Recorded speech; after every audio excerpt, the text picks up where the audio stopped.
Welcome to the Tech Egg. Don't get scrambled. Enjoy the video. You start by adding your Google account to the iPhone so contacts can sync.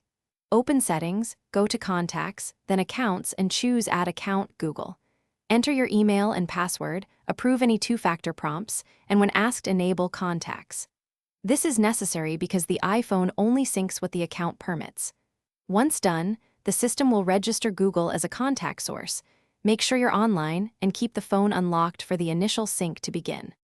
Now configure precisely what and how you sync so you don't duplicate or miss entries. Go back to Settings, Contacts, Accounts, tap your Google account, and confirm Contacts is toggled on. Then set Default Account to Google in Settings, Contacts so new entries save to Google automatically. This prevents fragmenting your address book. Open the Contacts app and use Groups to display only Google contacts if needed. This lets you confirm sync success and manage visibility while changes propagate.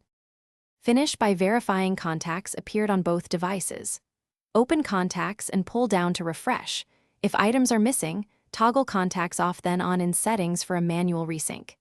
If duplicates show up, clean them using Google Contacts on the web, merge duplicates there, and the change syncs back to your phone. If sync fails, make sure you're online, signed into the correct Google account, and that screen time or profile restrictions aren't blocking contacts. This approach fixes. Thanks for watching. Consider subscribing if I helped unscramble your problems.